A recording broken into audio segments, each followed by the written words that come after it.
Today I'll be showing you guys how to drape a muslin base on the dress form, and this is it. So come on, let's go.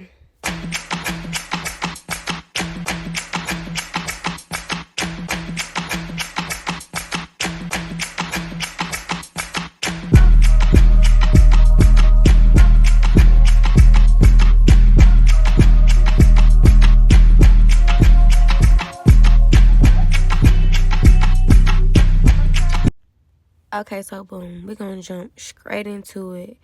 And disclaimer, I am a little under the weather, so you may be able to hear it in my voice, but I really want to get this video to y'all, so just bear with me. But anyway, so I'm just gonna be showing you guys how to drape on the dress form.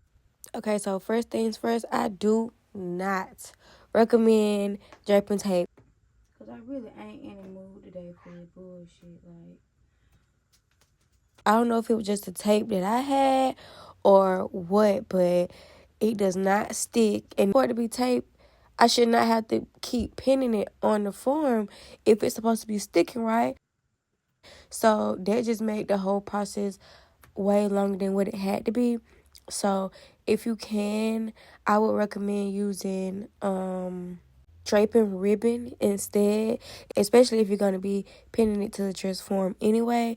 Just go ahead and get that draping ribbon. Don't even worry about the tape, because it's going to piss you off just as much as it pissed me off.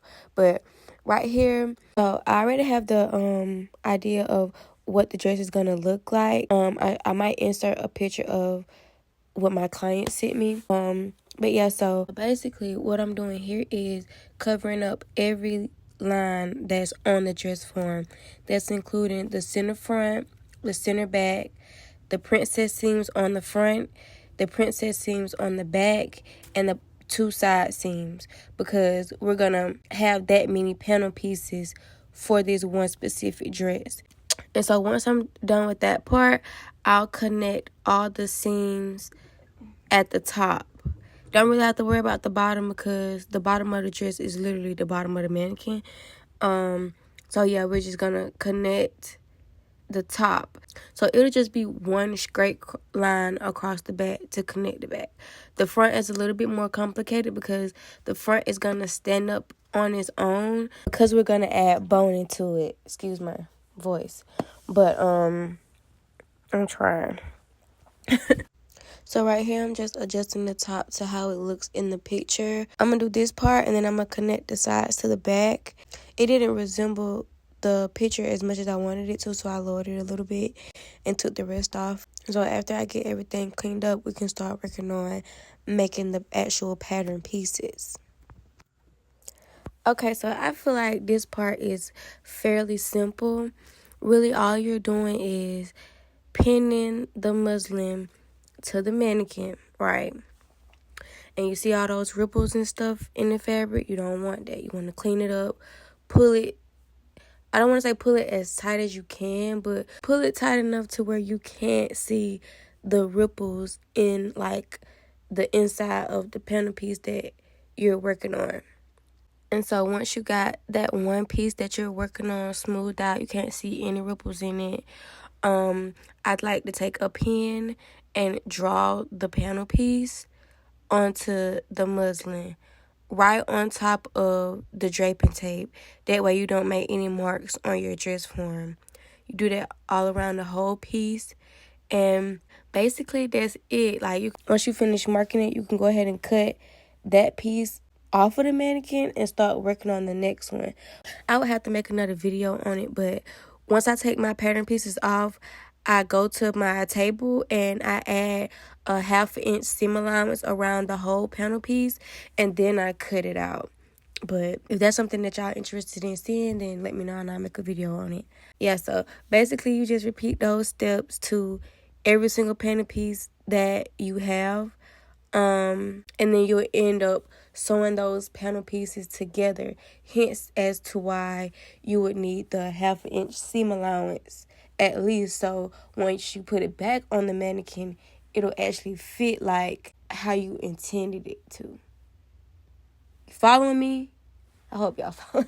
It's so hard to explain, but yeah.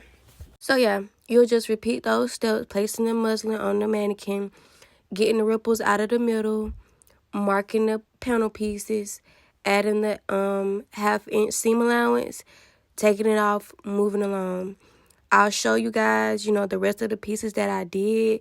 If you want to skip to the end, you can, just to see the finished product, but I'll just let y'all see the rest of the process.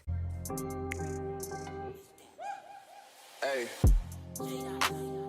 Truck to the plane, to the truck to the hotel lobby. Me, I go through underground garages, presidential suite on deposit, elevator up to the room, shower up and then we hit the club. Touchdown, gotta see what's up.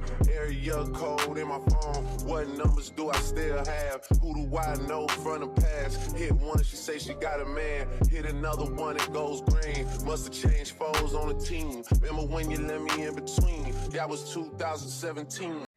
Okay, so boom, this is how it looks with me just folding the pieces on the mannequin and pinning them down before I sew it together, just to see if it's gonna match up with the seams, like how I think, before I sew it, because I would hate to sew it first and then I have to make changes to the muslin pieces. And then this is how it looks after I've sewn it together. Mind you, it is a little loose only because I'm leaving enough room for space in the back, because it's going to be a corset dress with eyelets, so we'll be able to pull the top as tight as we want to, and we don't want to make the bottom too tight because she has to be able to get in it, and the fabric may or may not have limited amount of stretch. So if you would like to see how I ended up finishing this dress, then follow me to part 2.